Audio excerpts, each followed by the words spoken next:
Dios, gloria a Dios. Paz de Cristo, mis hermanos. Amén. Tal vez estén haciendo la pregunta, ¿qué pasó con el tema que estamos viendo en Eclesiastés? Bien, decidí, hermanos, intercalar una enseñanza, una predicación y dejar pendiente para la próxima predicación para continuar con el tema de Eclesiastés que estamos viendo.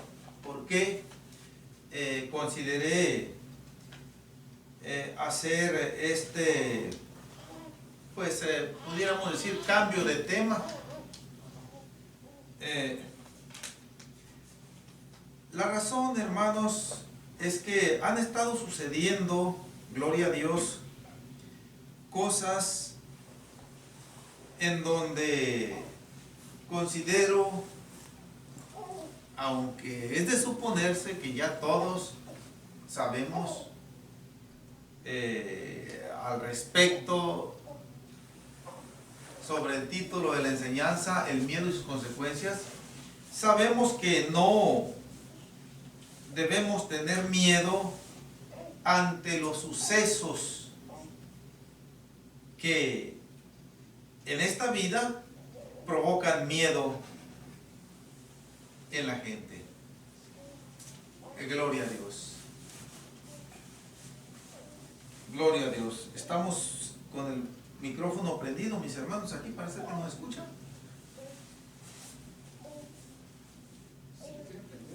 Sí. Gloria a Dios. Gloria a Dios. Gloria a Dios.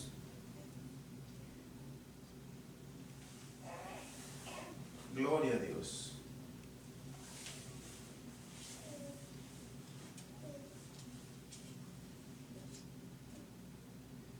Gloria a Dios. Bien, hermanos, en caso de que el micrófono no quiera funcionar, esto no es ninguna causa para que esto no se lleve a cabo. Gloria a Dios. Les decía yo, mis hermanos, que a través de la historia de la humanidad ha habido sucesos que han escandalizado a la humanidad. En algunas ocasiones, estos sucesos, Dios directamente los ha hecho, los ha provocado y han quedado escritos en la palabra de Dios, y que hasta la fecha todos ellos, aún la gente que no lee la Biblia, sabe de que sucedieron. Por ejemplo, el diluvio, la destrucción de Sodoma y de Gomorra, entre otros acontecimientos, en los cuales Dios intervino directamente para castigar el pecado del hombre. Pero hay otros acontecimientos en donde no es Dios, vamos a decirlo, directamente el que está actuando ahí, aunque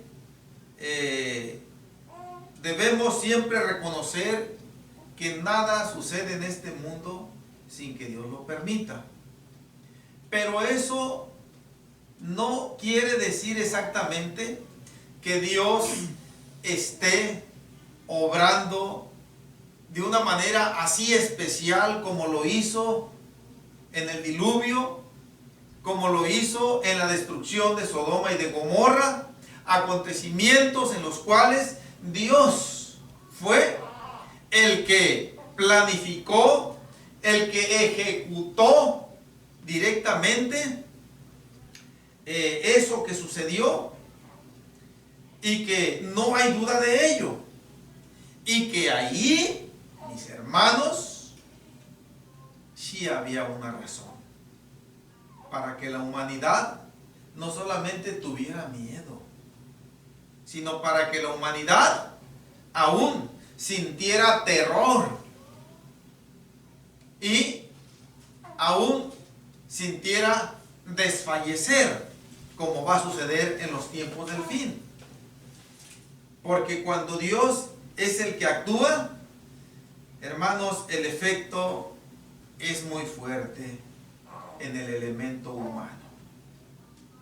Pero ha habido sucesos en este mundo en donde, repito, no es Dios directamente el que está obrando, sino que es el mismo hombre. Ya yo les comenté algo de esto, lo que sucedió en el año 2000, días antes de que llegara el cumplimiento de ese año 2000. ¿Cuántas especulaciones, al menos a mí me tocó escuchar y fui testigo de el vergonzoso comportamiento, ya no del mundo, sino de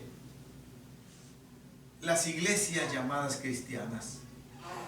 En ese entonces, muchas iglesias y muchos hogares de personas que se dicen servir a Dios y confiar en Dios, vamos a decirlo, templos casi llenos, fueron repletos de alimentos, principalmente de alimentos de larga caducidad, como los enlatados, como los embotellados, como algunos granos, etcétera. Y hogares que también hicieron lo mismo. Para prevenirnos es la justificación. Para estar preparados es la justificación que siempre se ha aducido ante ello. Y mis hermanos, no descartamos que Dios, pues sí nos recomienda que seamos precavidos. Nos recomienda también que proveamos oportunamente lo necesario, como una especie de estar preparados para tiempos que se puedan presentar de crisis económica principalmente. Tenemos acontecimientos, por ejemplo, aquel José que estuvo en Egipto y que a consecuencia de aquella revelación que le hizo a Faraón de aquellos dos sueños que tuvo, uno de ellos, el primero, en donde veía 7 vacas que subían del río, 7 vacas pero bien bonitas, gordas, dice, bien carnudas, dice.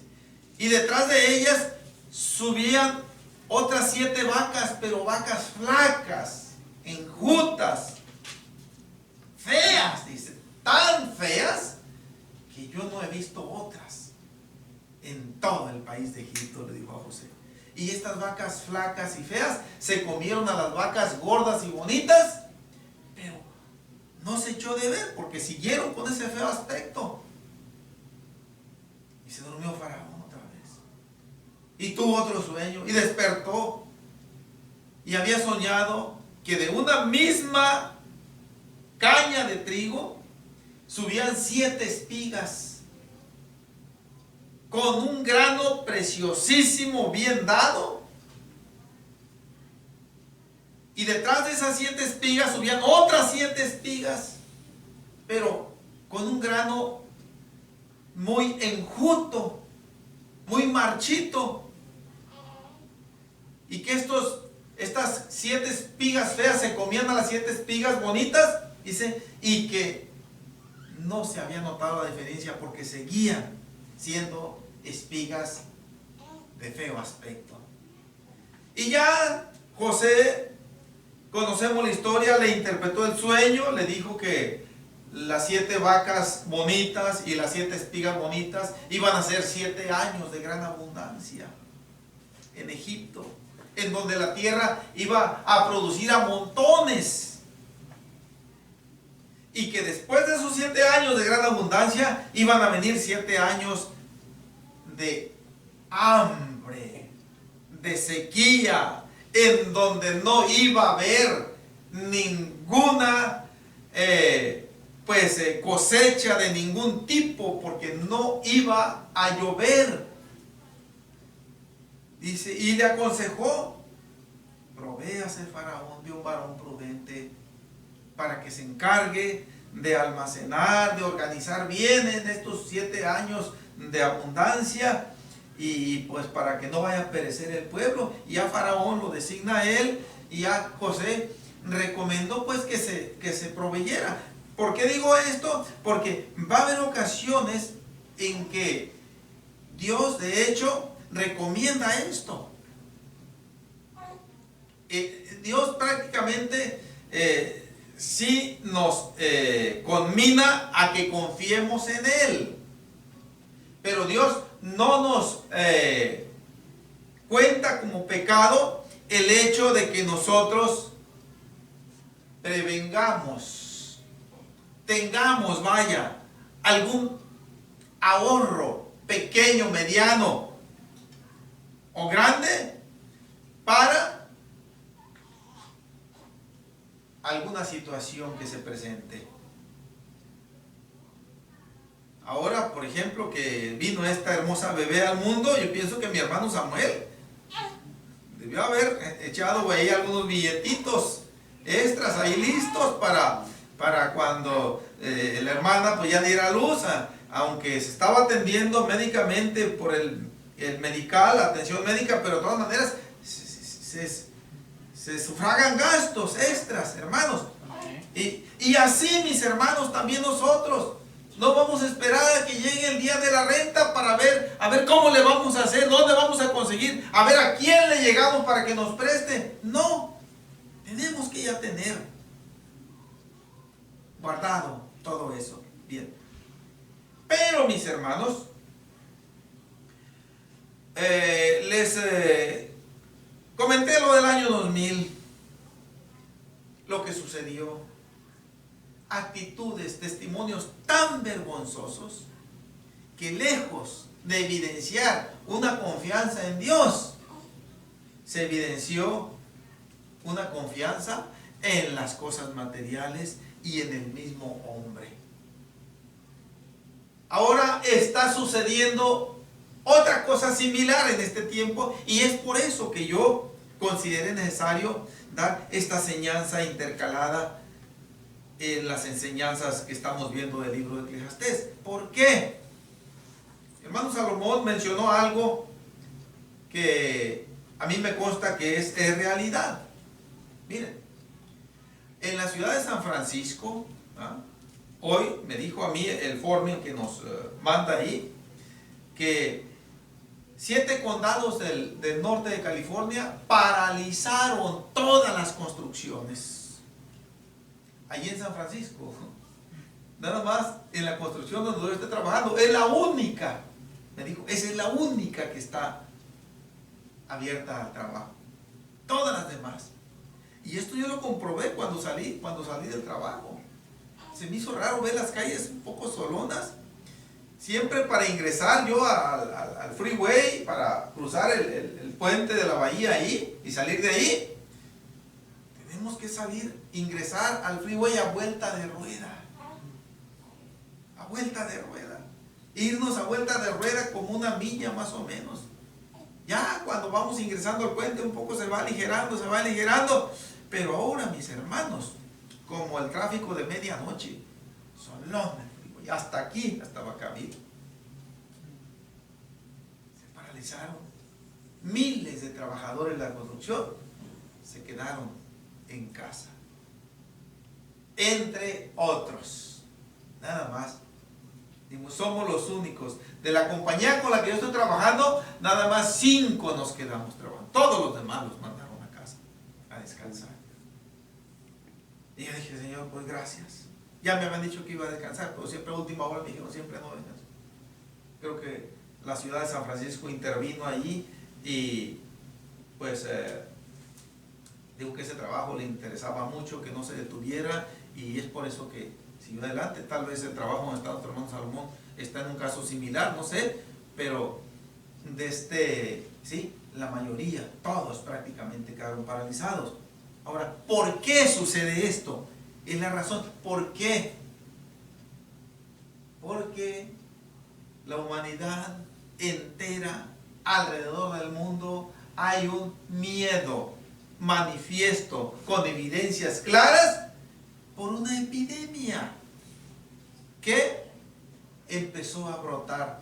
Y ya no se le llama epidemia, ahora le llaman pandemia. ¿Qué es una pandemia? Bueno, una epidemia es una enfermedad que se propaga rápidamente entre la gente. Esa es una epidemia. Ahora, y una pandemia es una epidemia a gran escala. O sea, que no es nada más en un lugar determinado, sino que es en todo el mundo. Esa es una pandemia. Y ahí se le llama, ya no le llaman epidemia, le llaman pandemia a las gentes. ¿Y qué es lo que esto ha provocado, mis hermanos?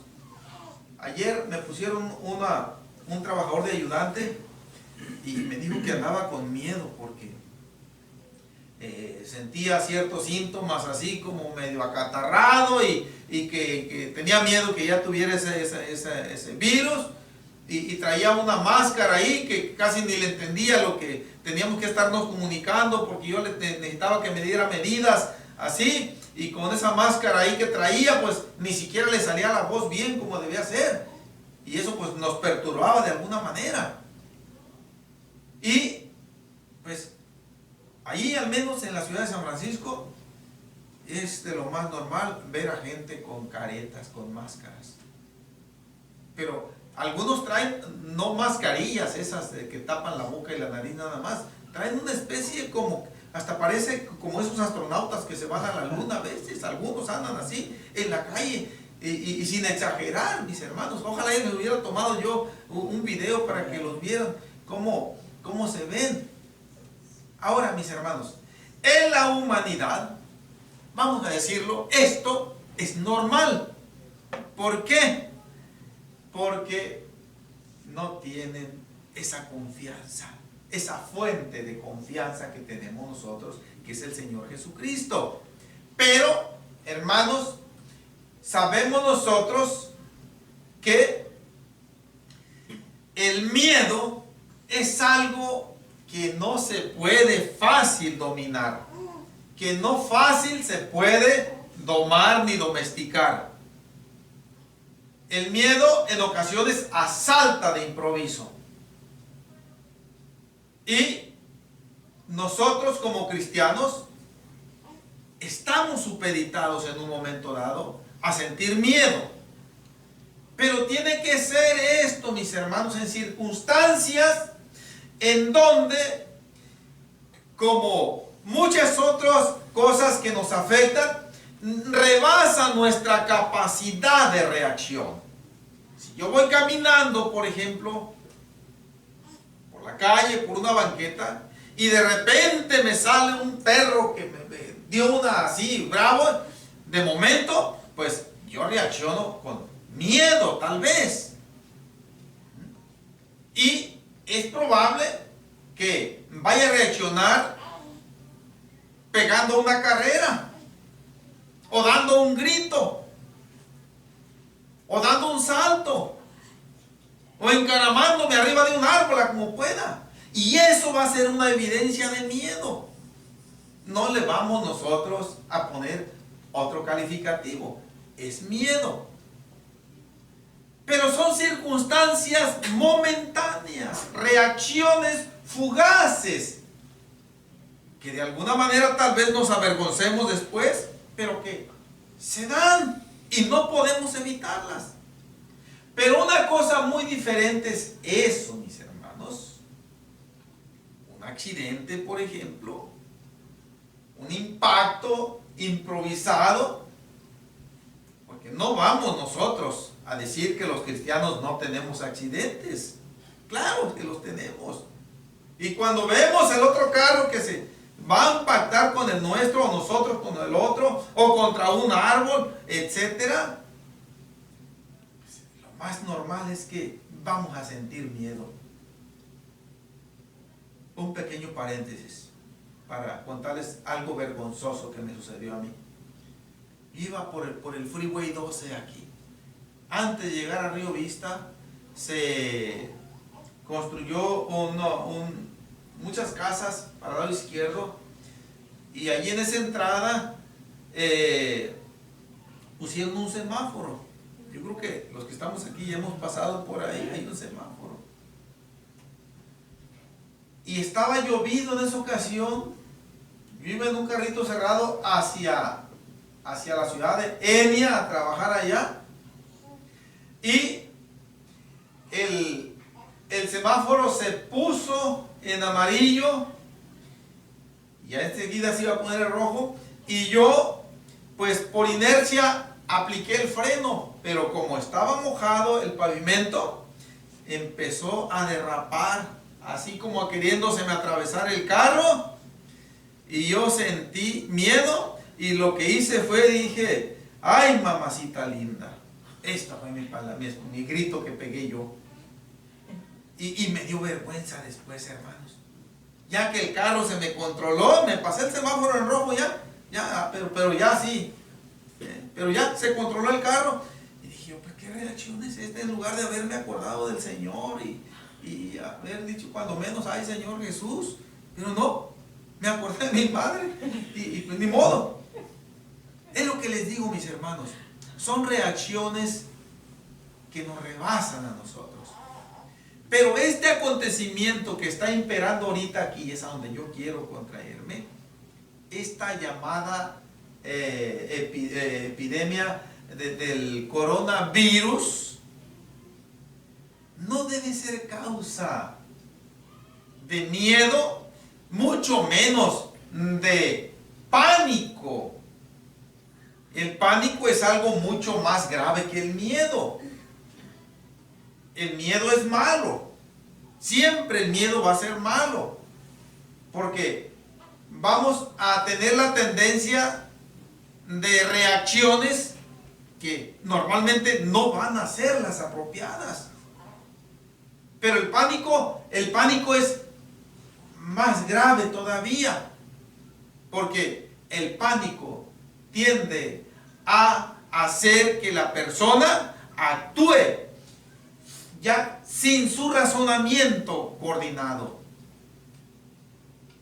Y nosotros, ante esto que está sucediendo, esta predicación está quedando grabada, y creo que la van a escuchar otros hermanos tal vez por allá, gente inconversa la va a escuchar, y lo que nos dice la palabra de Dios, mis hermanos, es que el cristiano debe estar confiando en el Señor.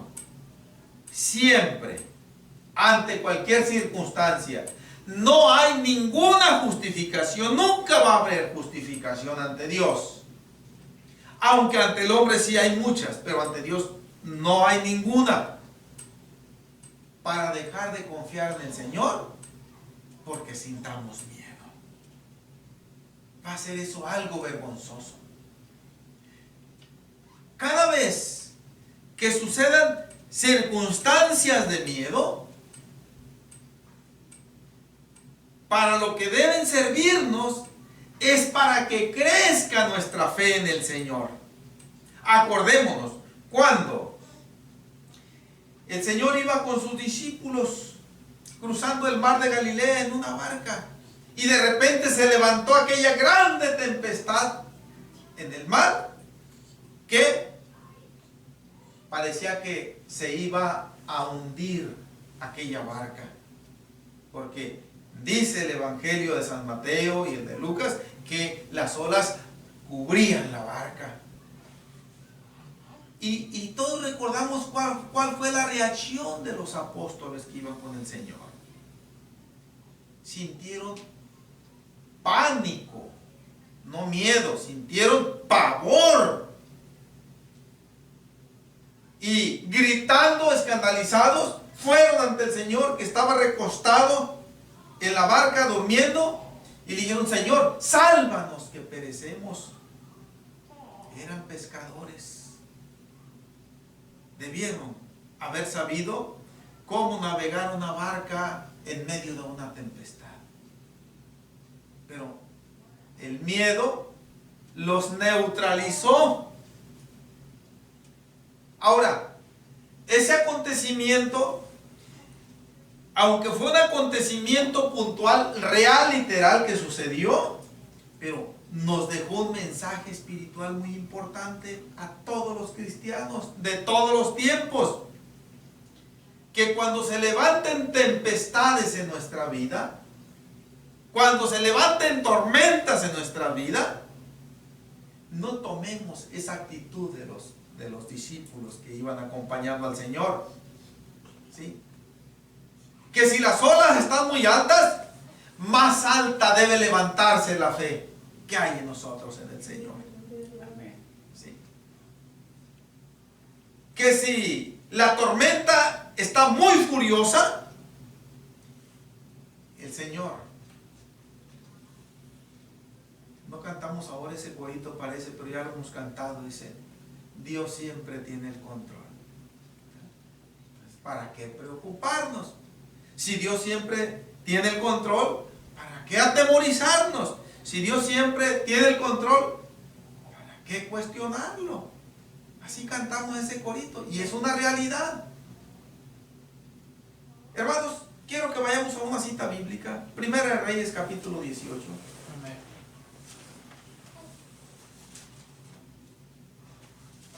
Porque en la iglesia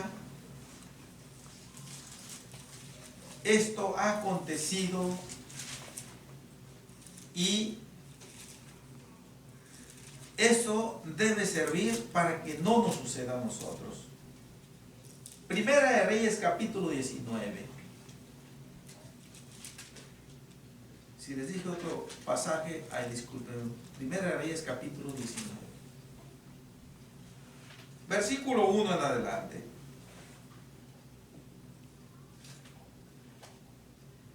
Acab dio a Jezabel la nueva de todo lo que Elías había hecho y de cómo había matado a espada a todos los profetas.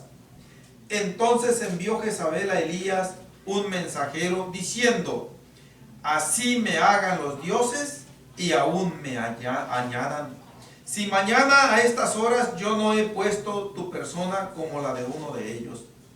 Viendo pues el peligro, se levantó y se fue para salvar su vida, y vino a Beerseba, que está en Judá, y dejó allí a su criado.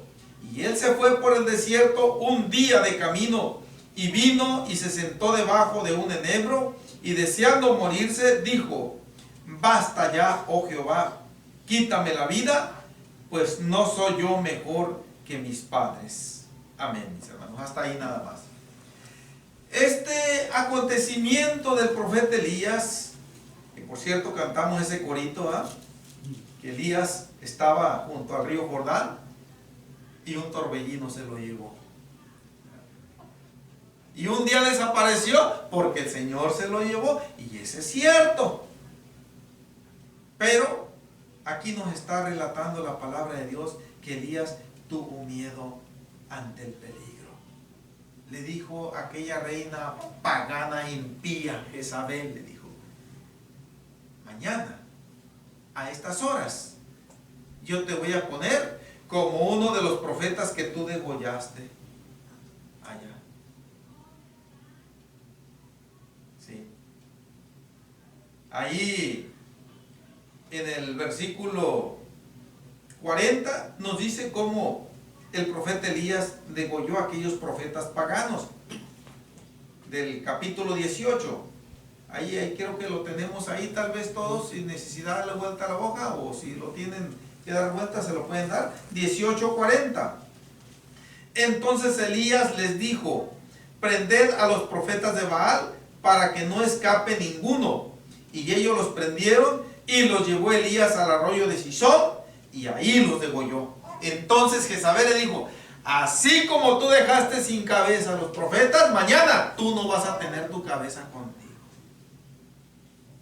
Yo me voy a encargar de que te la quite. También vas a morir degollado. Y ciertamente pues tenía los elementos para llevar a cabo aquella mujer. Era la que tenía las riendas del gobierno prácticamente. Acá hacía lo que ella le decía. Y dijo Elías: si se anima, vámonos, dijo, viendo el peligro. No, notemos que aquí en 19, en el versículo 3 que leímos, viendo pues el peligro, se levantó y se fue para salvar su vida. En esta expresión está implícito el miedo que sintió Elías. No se menciona esa palabra, pero cuando dice viendo el peligro, se levantó. Bien pudiéramos nosotros decir: el profeta Elías fue prudente, fue precavido. Y de hecho hay mucho de esto aquí también. Pero lo que potencialmente se está evidenciando aquí es miedo. Acordémonos, un día anterior, Elías había clamado a Dios y Dios había enviado fuego del cielo a la tierra, ante los ojos de todo el pueblo de Israel, ante los ojos de aquellos 450 profetas de Baal y 400 profetas de Acera, ante los ojos mismos del rey Acab y su corte. Dios había hecho descender fuego del cielo a la tierra por la petición, por la oración de Elías. Elías tenía evidencia de que el Señor le respondía. Acá en Segunda de Reyes capítulo 1, Segunda de Reyes capítulo 1. En ocasiones, hermanos, cuando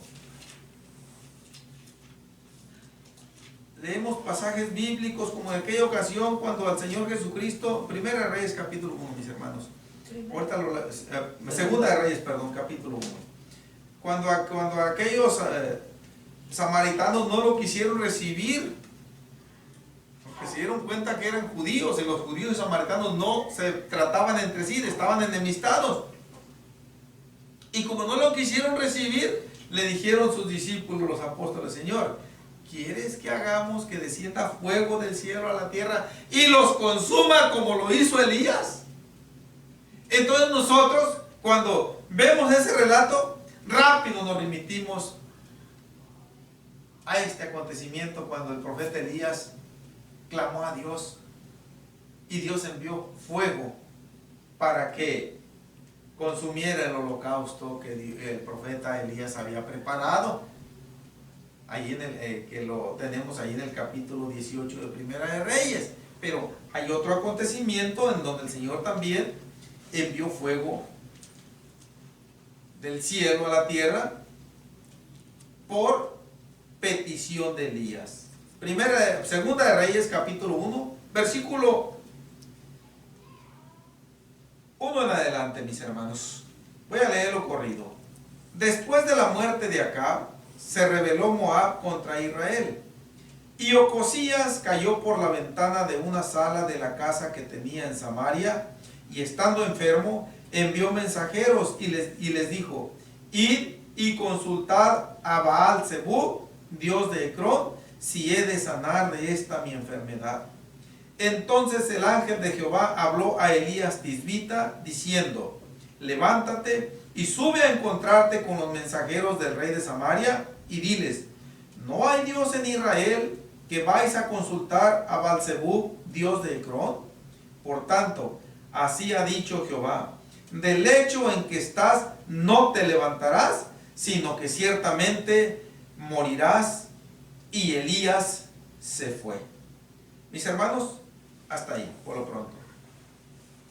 Elías le manda este mensaje por mandato de Dios al rey Ocosías: vas a morir, porque este pecado que estás cometiendo de menospreciar al Dios vivo por un ídolo, Dios no te lo va a perdonar y vas a morir.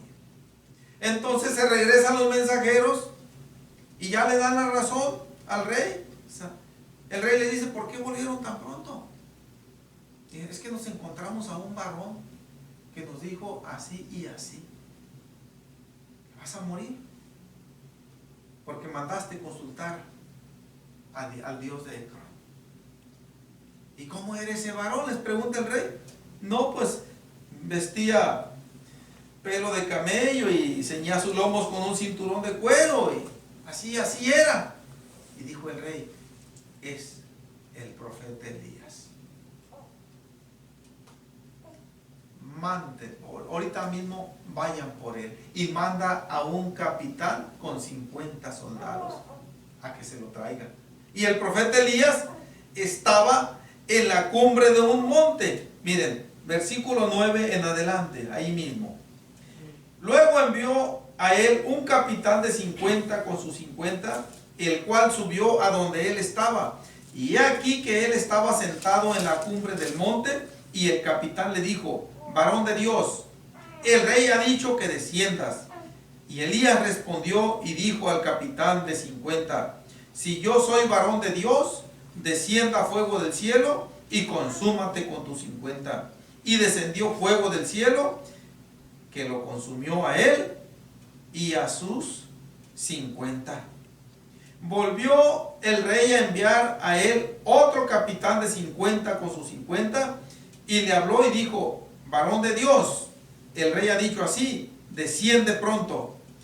Y le respondió Elías y dijo: si yo soy varón de Dios, descienda fuego del cielo y consúmate con tus 50. Y descendió fuego del cielo y lo consumió a él y a sus 50.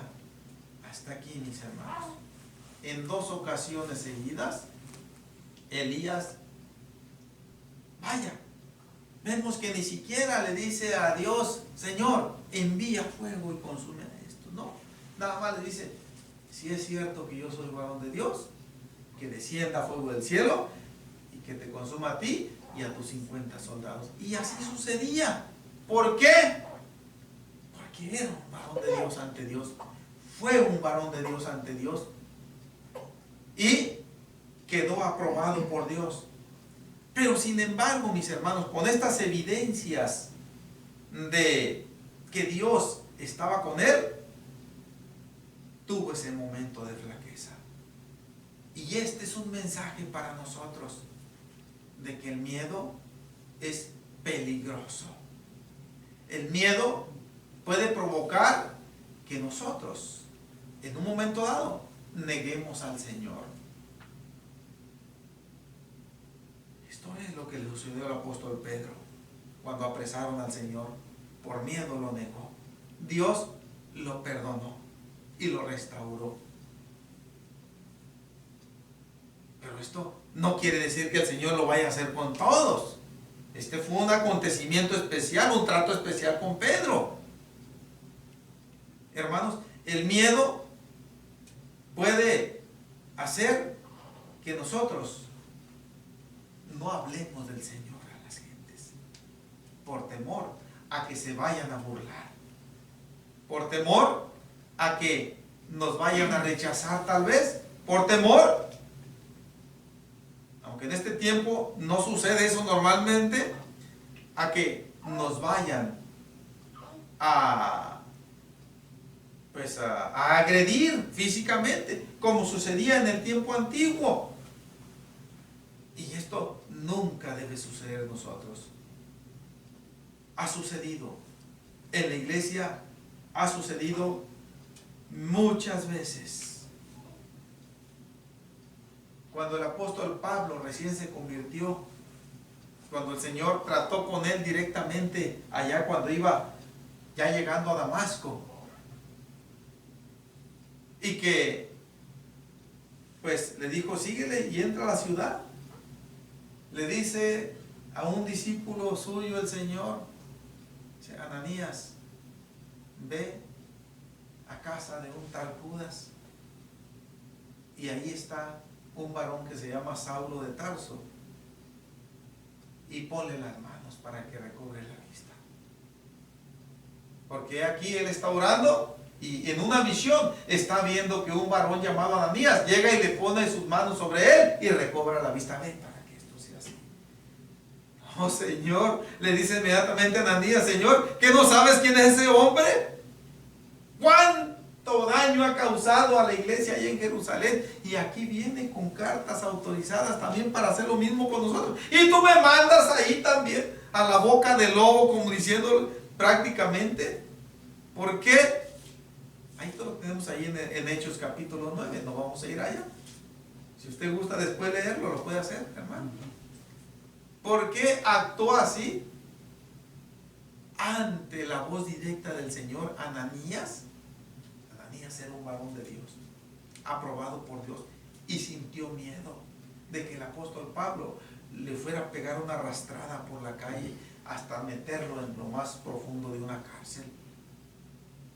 Después, cuando el apóstol Pablo, ya como hermano convertido al Señor, deseoso de predicar la palabra de Dios, dice que cuando volvió a Jerusalén, él procuraba juntarse con los hermanos para abrazarlos, para decirles: paz de Cristo, hermanos, miren ya al Señor. Y no, dice que los hermanos corrían, nomás lo miraban.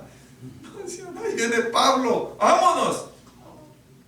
No se querían juntar con él. Hechos capítulo 9, dijo que no iba a ir acá, pero no vaya a hacer que alguien piense: el hermano Cayetano ya está exagerando aquí. Hechos capítulo 9, versículo 26.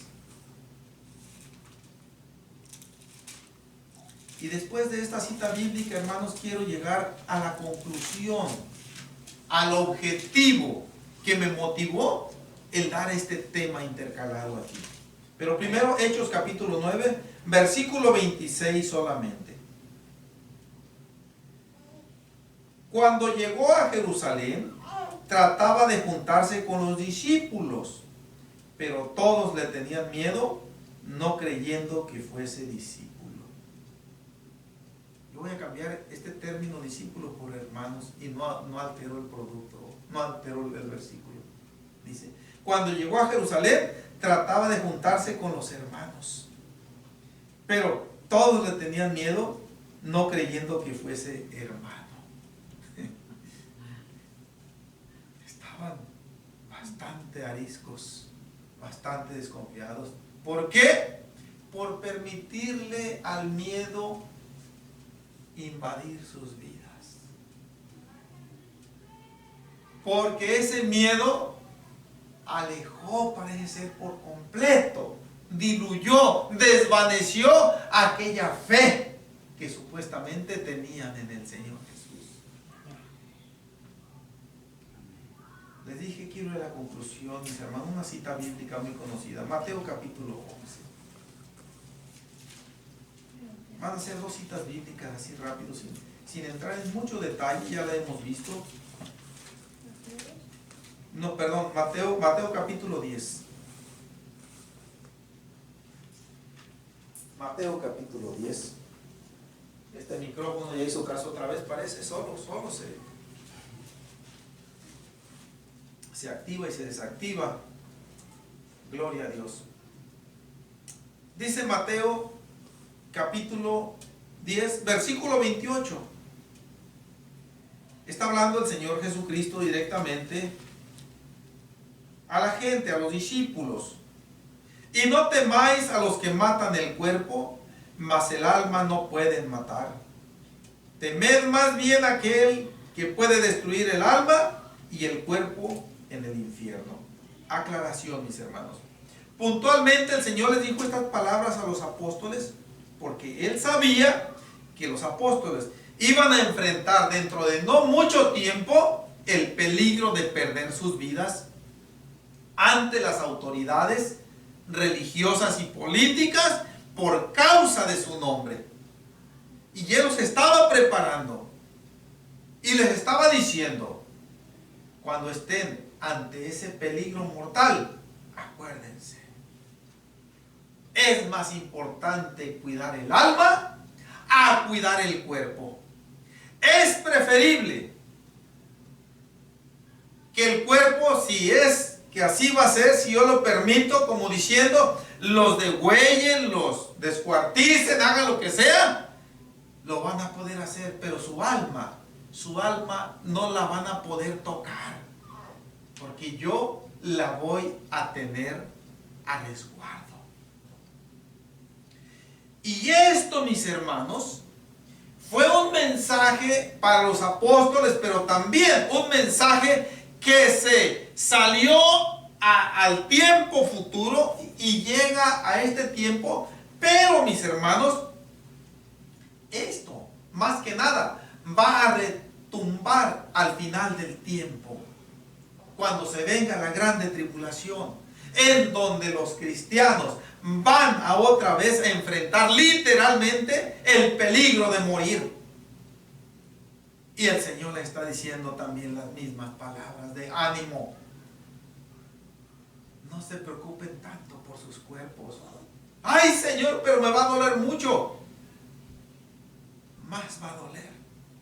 Como diciendo prácticamente aquí el Señor al final del versículo: temed más bien aquel que puede destruir el alma y el cuerpo en el infierno.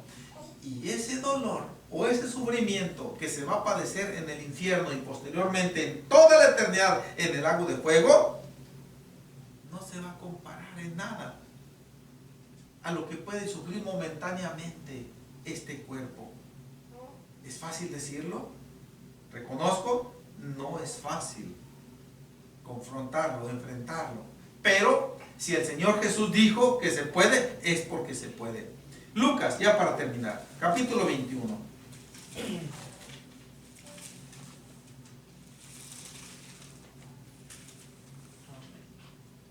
Lucas capítulo 21, versículo 25 al 28. El Señor está hablando de los acontecimientos en el tiempo del fin previo a su venida. Dice así. Lucas 21, 25 al 28. Entonces habrá señales en el sol, en la luna y en las estrellas, y en la tierra angustia de las gentes, confundidas a causa del bramido del mar y de las olas, desfalleciendo los hombres por el temor y la expectación de las cosas que sobrevendrán en la tierra, porque las potencias de los cielos serán conmovidas.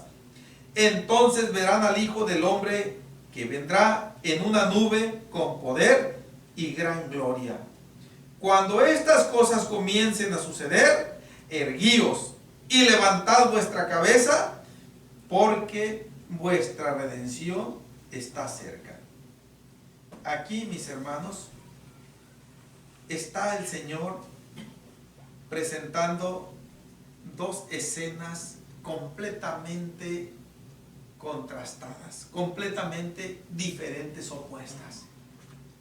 Por un lado, está presentando a la humanidad inconversa, llena, menciona aquí dos palabras. En el versículo 25 menciona la palabra angustia, que es una manera de definir el miedo descontrolado. Y después está en el versículo 26, desfalleciendo. Desfalleciendo quiere decir que la gente no va a sentir que no va a tener fuerzas. Desfalleciendo quiere decir queriéndose desmayar o desmayándose muchos. Y estamos hablando en el sentido literal también aquí. ¿Por qué? Porque van a empezar a suceder cosas sobrenaturales. Este mentado coronavirus no va a hacer nada en ese tiempo. No va a hacer nada. Cuando la gente sienta que esta tierra se va a remecer, mis hermanos, y en una ocasión yo que estaba ahí en mi casa como a medianoche, sentí que empezó a mecerse poquito el colchón y pelé los ojos, la verdad, así nada más. Pero en esta ocasión va a ser en dimensiones desproporcionadas. Está diciendo que las olas van prácticamente a desbordarse. Los hombres van a sentir que no van a tener fuerzas para soportar todo eso que va a estar viendo sus ojos. Como las estrellas van a caer del cielo, van a haber lluvias de estrellas en lo literal. Van a contemplar el sol que se va a oscurecer, la luna también.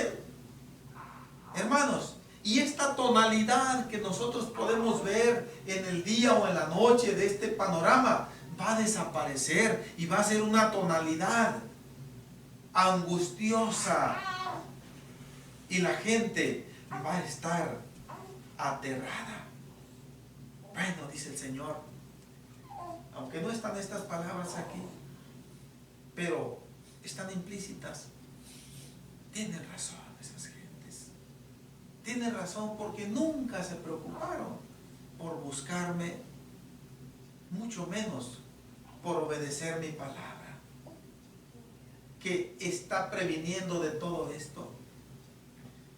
Pero, dice el Señor, mis discípulos, mis hijos, mis ovejas, ustedes no van a estar así. Yo no los quiero ver así, dice. Ustedes se van a erguir, dice.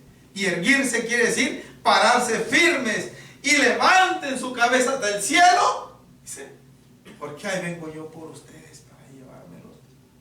Y estas promesas, mis hermanos, si nosotros tratamos de mantenerlas vivas y alimentarnos de ellas todos los días, ningún coronavirus ni ninguna otra noticia que va a escandalizar al mundo no nos va a alarmar ni a atemorizar a nosotros.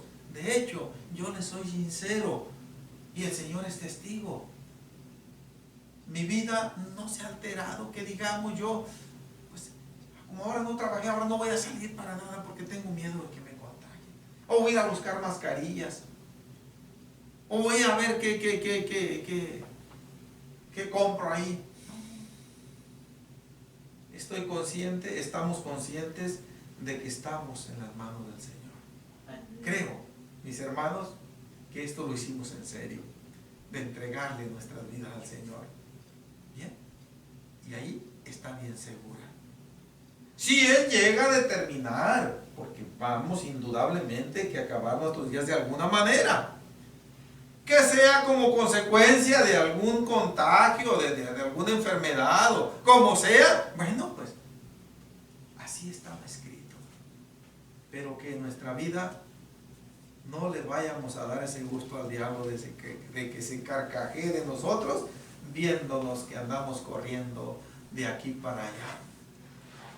O que vamos y hacemos colas en las tiendas para ver si alcanzamos un rollo de papel, aunque sea, o un case de agua. No, mis hermanos. Claro que ocupamos. No estoy diciendo que no necesitamos los productos. Y no es pecado que nosotros vayamos a procurarlo. Pero que no lo vayamos a hacer nunca bajo esa influencia de miedo que siente la gente, sino por una necesidad real que estamos necesitándolo. Porque pues a pesar de todo, ya nos acostumbramos a esta comodidad. Que Dios nos ayude, mis hermanos.